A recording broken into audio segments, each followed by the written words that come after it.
those that don't know me, I'm Femi. Fumi's direct older brother. I just wanted to offer, I guess, one side of Fumi, share with you guys what it was like having Fumi as a younger brother. You know, we ended up being really, really close. He was my closest friend, actually.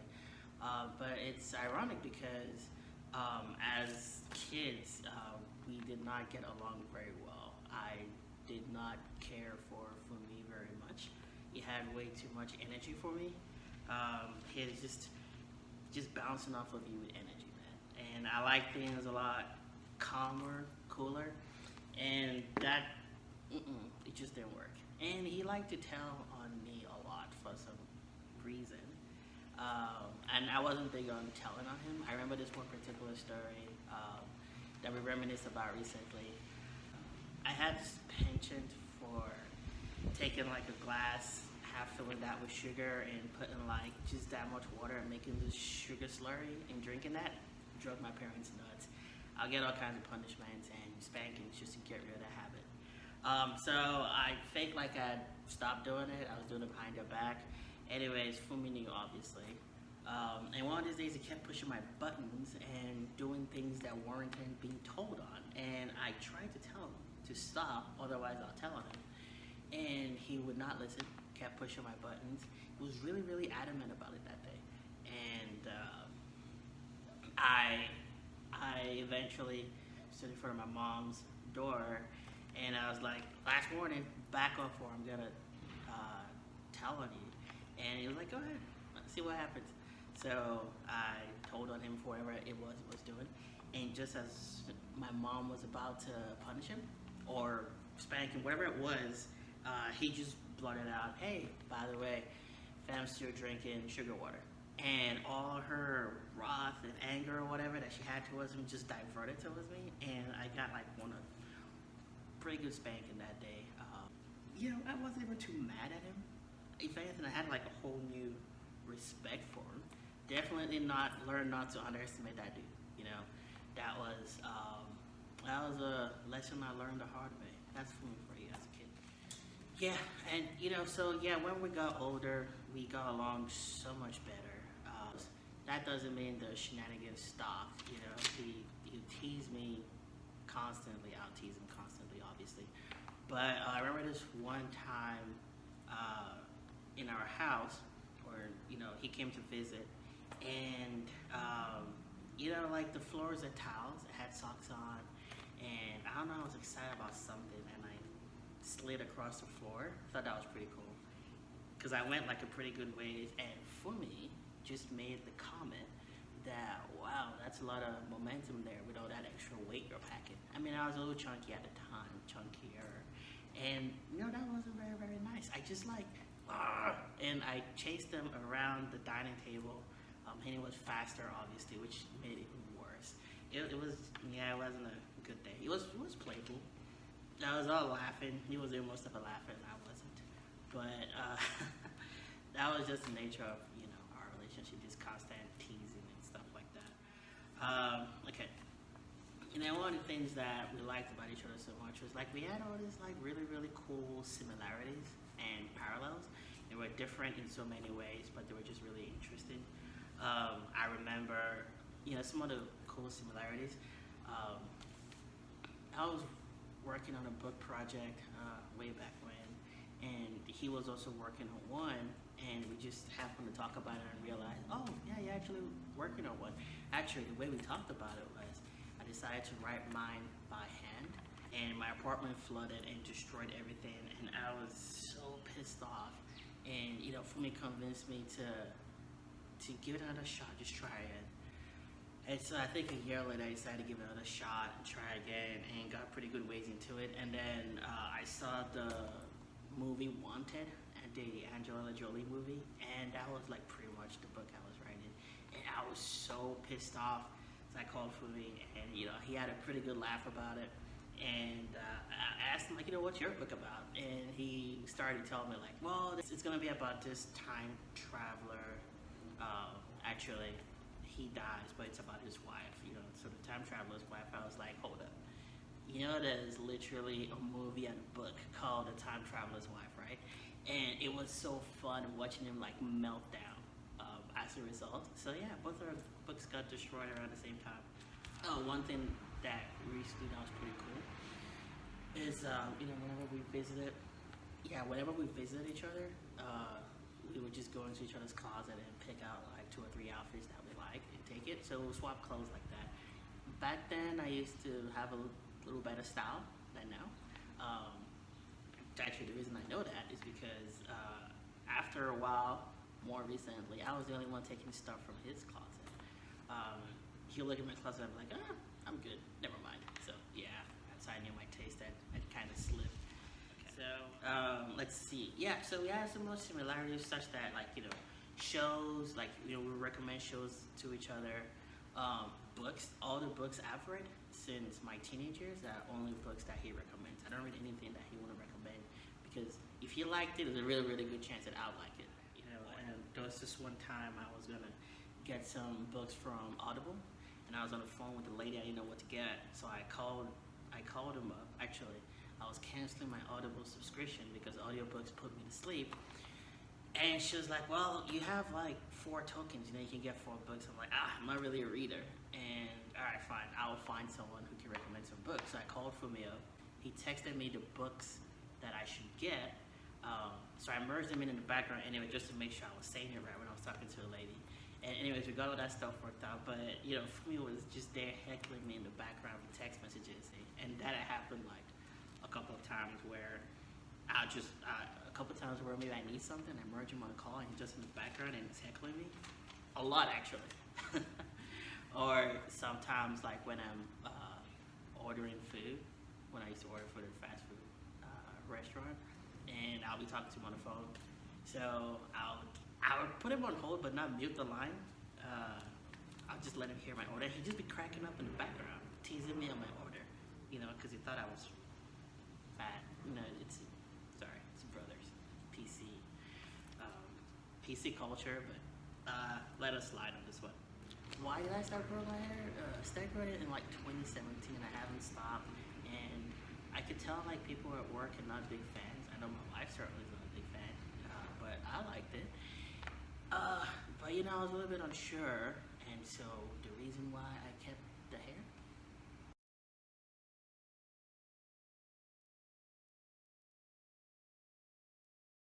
Okay, so for me, I also got to learn lately that he's very competitive. You would think I would know that. I just didn't put 2 and 2 together because I rarely saw that side of him. Like we didn't have a competitive relationship. But now that people started saying that, the pieces started to make sense because when I was in Oklahoma and he visited me, we went go-kart racing and he totally smoked me. I thought it would be cool for us to drive like side by side with each other. Anyways, he just took off, man. He was gone. And then we went laser tagging, or we played laser tag. And, he was like, just like all up in his high score, with all the people that were playing and all that stuff. And I just thought that was off. That's the only thing I can remember about that trip. Not that we did the laser tag, but that he was, so focused on the score. Anyways, in 2018, we met again in Philadelphia, and all 3 of us, me, him, and my older brother Felicia, went go-kart racing, and both of them smoked me. Me and this really older lady, tied for last, and they did like laps around me, and they were just both jawing and all that stuff. I'm like, it's a different side for me, but it just never really clicked how competitive it was for some reason. But when we work out together, and it was never competitive. I lifted a whole lot more weights, and that was more my thing. He did more cardio, but also did some weightlifting. And then I'll show him some different kind of workouts and stuff like that, and he would show me like his style, his full body workouts, but he would incorporate some of mine, and I'll incorporate some of his. So it wasn't competitive that way. Actually, when he came to visit, was it last year? I showed him my, like, hey man, let's go run on my running route. And I was like, it's gonna be 2 miles, so it's a mile down, a mile back. I like to pace myself and run steadily. And he was like, yeah, I do the same thing too. So like, we'll start slow just so we don't burn out, we can make it. And then we started, and he looked at me and was like, dude, this is like way too slow, man. I'm gone. And he just took off. And I was like, all right, you tire out. I'll see you on the way. No, I never caught up to him, man. Like he just went. And on the way back, he caught me on the way back. And I was like, all right, I'm done. Let's just start going back, because there's no point in me going all the way and then you just waiting for me. And he was gone the other way too. And I'm like, bro, it's not a competition, man. And he just kept going because he wanted to finish ahead of me, just to make sure to cover all his bases that he won that race, even though it wasn't a race. And I guess he didn't really trust me. He thought I was going to be sneaky and try to like overtake him at the last minute. And when someone doesn't trust you, you actually get motivated to do what it is that they think you're going to do. So I snuck up behind him and try to overtake him at the last minute. He wasn't looking. He thought he had the race run. And man, just at the last minute, he just glanced and saw me like that close to him, and I just took off again. And yeah, he won that race. That sucked. Okay, so another thing I liked about him too was his passion. Like when he talks about his dreams, when he's trying to follow his dreams. He studied accounting when he was in Arkansas, and he didn't like Arkansas. I can't remember when this period was, but he visited us. He visited Philadelphia when me and Felicia were living, and we took him, or I took him to Center City, and then we I think we went to the planetarium over there, and then I remember like downtown we were eating at TGI Fridays, and I believe it was TGI Fridays, and just a view of everything, and Funmi is like screaming. Well, not screaming, but yelling loudly in the restaurant. Like, this is where I belong. This is actually where I'm supposed to be. Like, not Arkansas. This is it. This is what I want. And I got a kick out of it. But nah, man. Like, he didn't just talk the talk, man. He walked the walk. He quit Innocent Young, went back to school, actually pursued what he actually wanted to do. I had so much respect for him for doing that, which I actually let him know. It wasn't an easy decision to do for sure. Unfortunately, we swapped places when it happened. I had South, he ended up in the East Coast. It's kind of weird how things work out sometimes.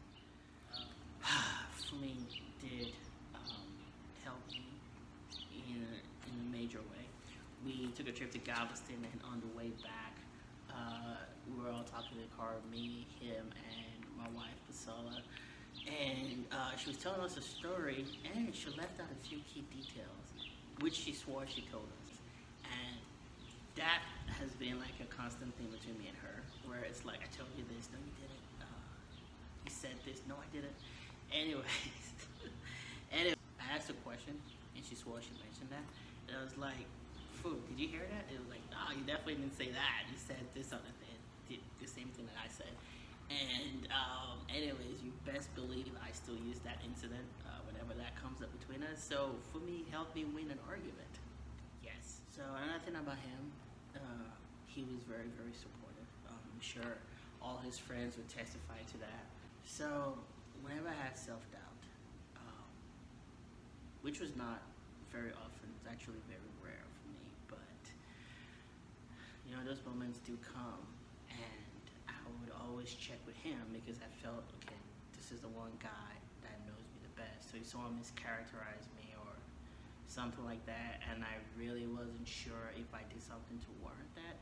I would call him and just talk him through what I was going through, and instantly, like, me and him would always be on the same page as far as like my intentions or wherever my heart was. Like, he could read me like that, and so it was a way to like check to make sure I hadn't lost my way or whatever.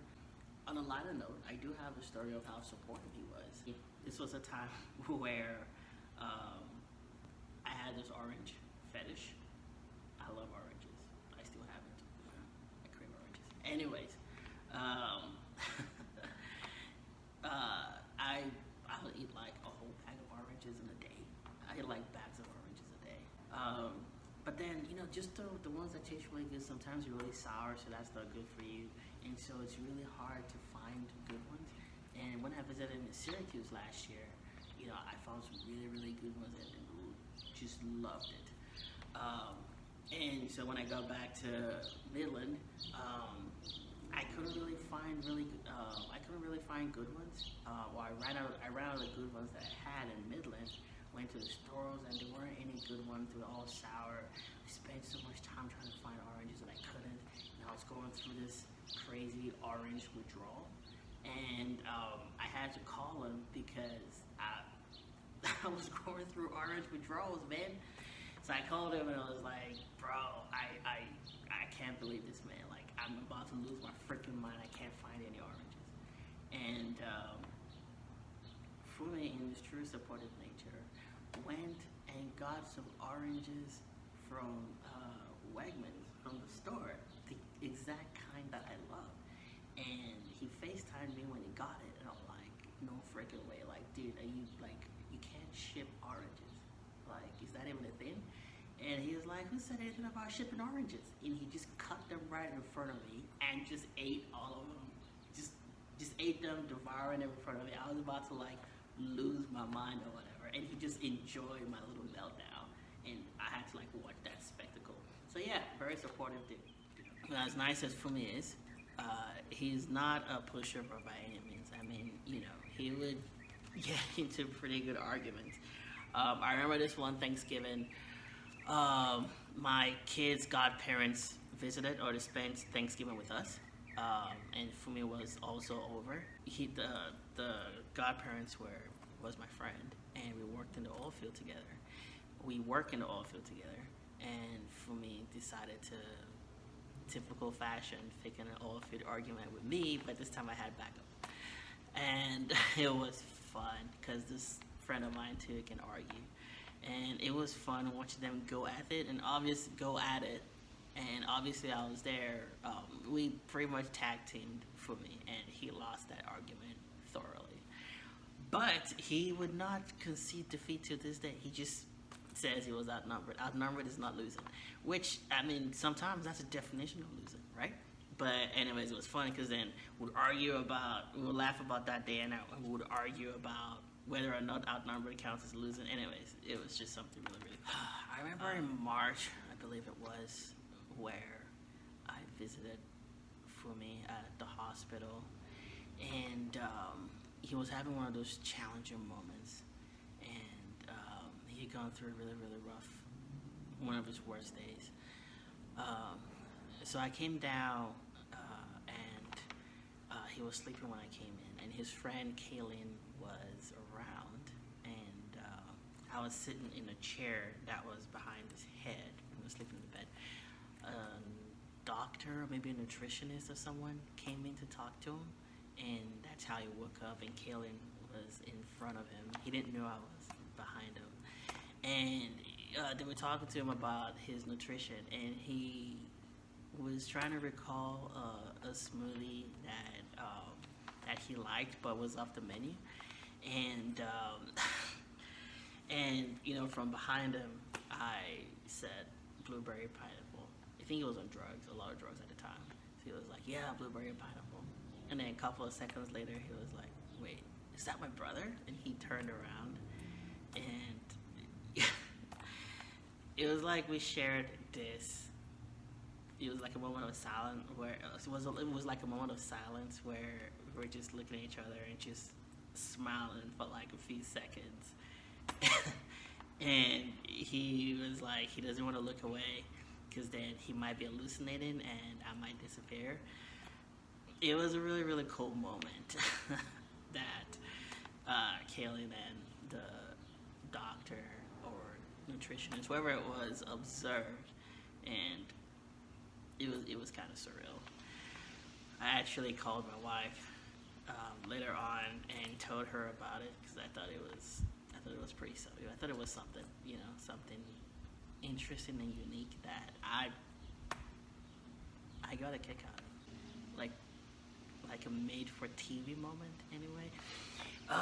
Anyways, my wife ruined the whole moment by saying that, oh, I think she threw in this line that, just admit that you need him a whole lot more than he needs you. Where did that come from? Like, I mean, it came from somewhere. We're having a conversation, but she just had to throw that in there. I don't even know why she threw that in there. And obviously, I had to go tell Funmi about that because I thought, hey, man, like, this is BS, right? He didn't agree with me, though. Nah, I just scratched that up. Okay. Sorry, I keep moving. Sun is just changing positions on me. This spot before fried my phone because it was directly in the sun. Anyways, not important. Okay. Everyone knows Funmi is pretty funny, but he can be spontaneously funny. Like absent of like his sense of humor or his wit, just like a spontaneous funny moment.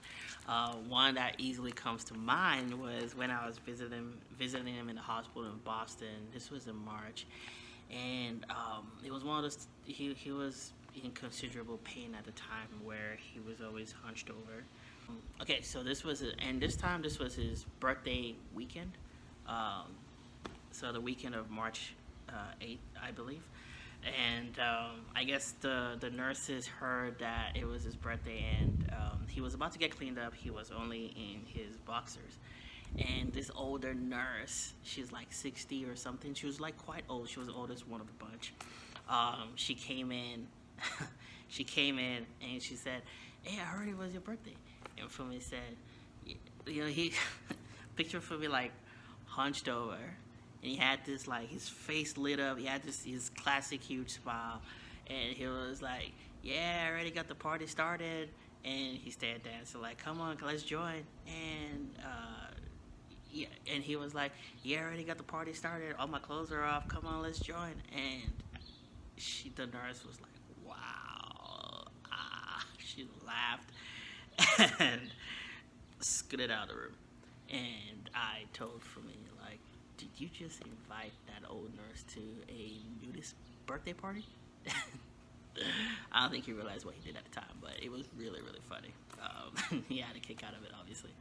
Okay, so that was one story. All right, this other story is really funny because of the context. We got raised super religious to where we only listen to Christian music. It's funny because, a couple years ago, we were driving. I was driving, Funmi was in the car, my mom was in the back seat, and a song came on the radio. It was "Whatever You Like" by T.I., and a line of the song was, "I want your body, need your body," and Funmi would sing that line so loud. And the whole song so loud, but particularly that line with such emphasis. And my mom is just there in the back. So I don't know if she remembers this anymore, but it was very awkward, in a funny way. I got a kick out of it. Anyways, that's that. Spontaneous, funny. So whenever we got to see each other, which wasn't often enough, unfortunately. Once a year, typically on holidays or birthdays, we would maximize it. Like, just looking back on our relationship by itself, there was no, "Man, I wish we had done this when we had the chance" type of deal, because we always had fun, man, whenever we were together. In 2018, December, we spent Christmas in Galveston Beach, which unfortunately was the last holiday that we spent together, but we had a blast. First of all, I didn't want to go to Galveston. I wanted to go somewhere else that was it was a resort. It was nice. It would have been awesome. It would have kicked Galveston's ass, whatever. He wanted to go to Galveston. He wanted to go to a beach in December. I guess it was going to be 60 degrees, but whatever. We had a lot of fun.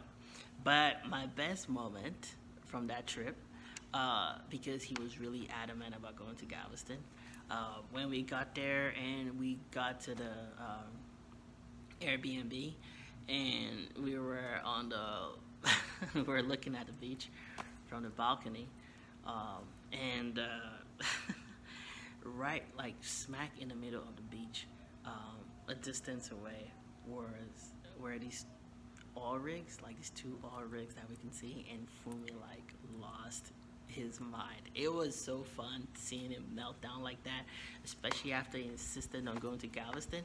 That was awesome. Um, yeah, I wouldn't say our relationship was based on being petty, but there were some moments.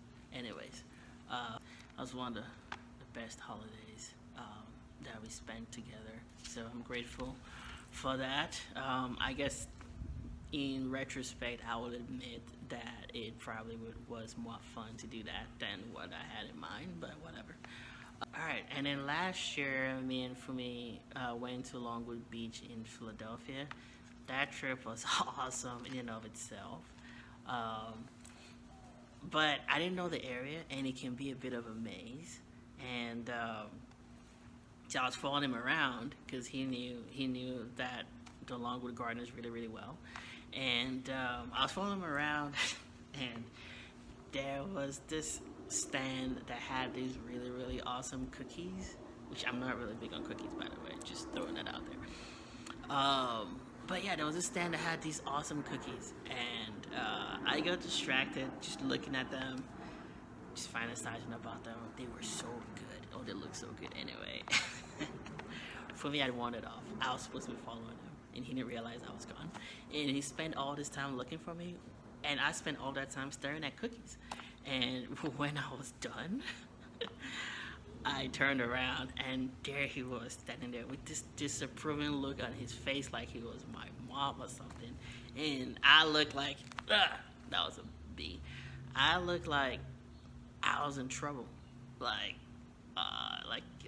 literally, like, I look like how you look when your parent catches you doing something bad, like all this guilt, and yeah, in typical fashion, he didn't make me feel any better at all. Like, yeah, you let me have it.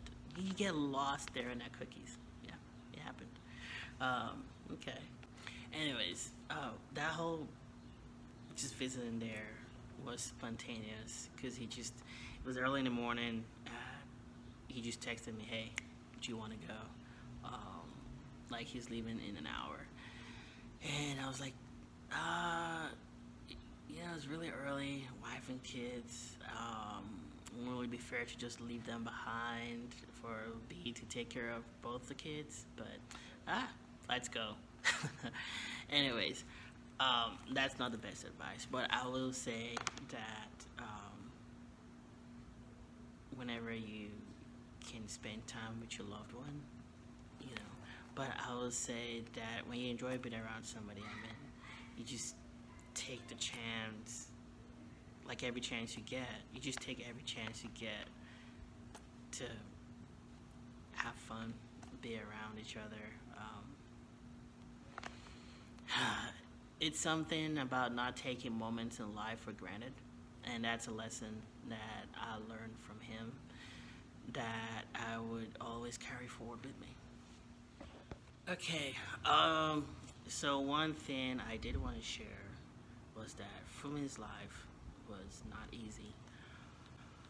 Even before the cancer, Fumi went through a very, very tough part in terms of like just circumstances that he met along the way in life, and he always handled it, with the same Fumi attitude, head on, not feeling sorry for himself. Those of you that know him can understand, what I'm talking about or what that means. But he was very, very resilient. He had a very resilient spirit. I remember, was it last year where his car got stolen in Syracuse? I don't know much about Syracuse, but I won't expect car theft, where he lived. And funny enough, the police thought that he was trying to do some kind of insurance scam or something. Anyways, not only was his car stolen, they were accusing him of stealing it. And this is how Fumi broke the news to me.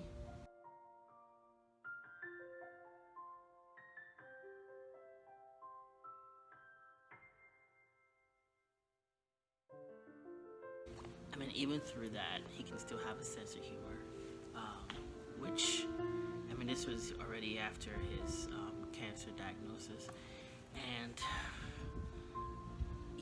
through from his struggles, you wanted to be there for him, be there with him, because he was just very inspirational through all of that. He wasn't one of those guys that made you feel sorry for him, so that's the second biggest takeaway from his life, is his spirit through struggle, his resilience.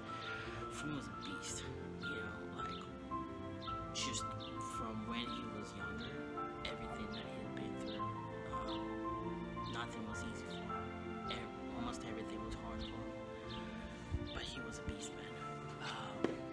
That's why he could quit his job and go back and follow his dreams. I mean, that was just him. And that leads me to the biggest takeaway from his life. It's one that I shared with him even before, like right at the beginning of his cancer diagnosis in 2016, was no regrets. He lived a life of no regrets. Not that he never regretted anything, but if he wanted to do something, he did it, or he at least gave it his best chance, or he at least gave it his best effort. When he first got his diagnosis, and the first thing that I thought about was, most people that get this kind of diagnosis, you start thinking of all the things that you would have wanted to do.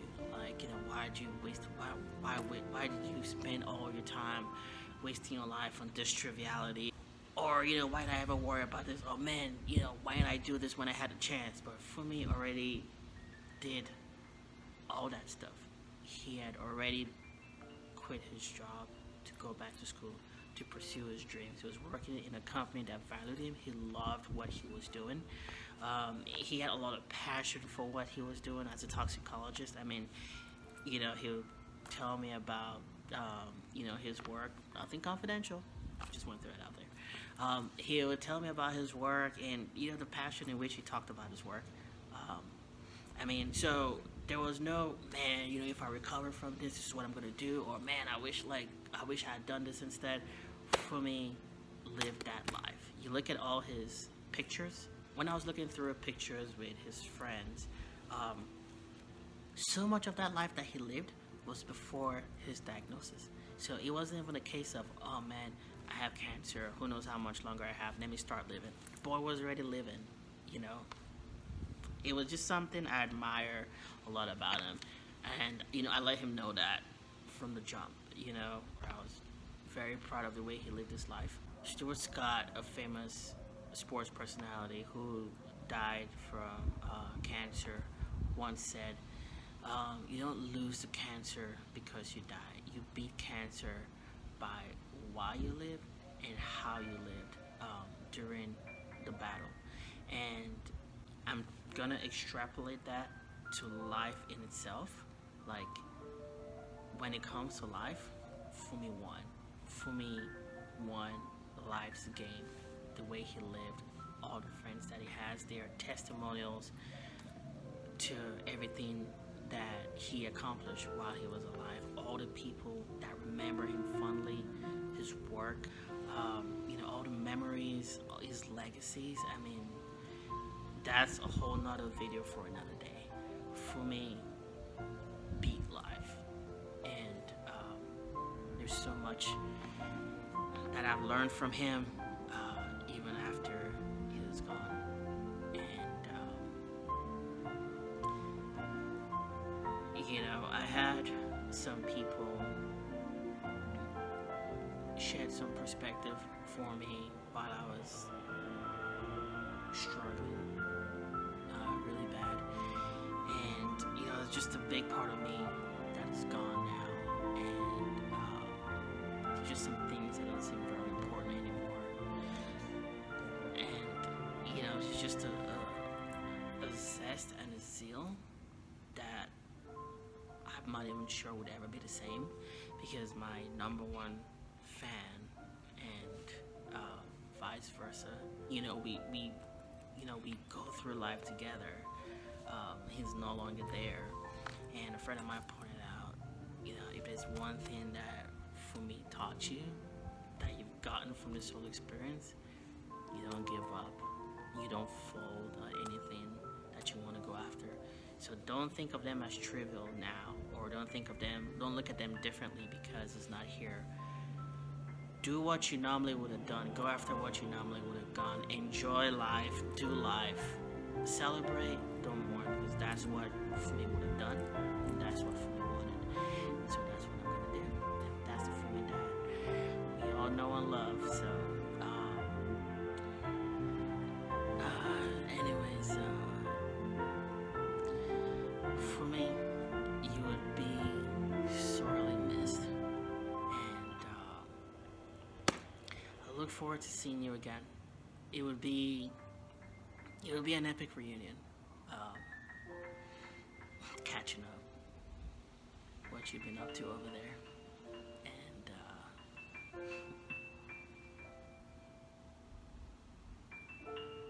we'll continue to live life to the fullest. Maximize every moment.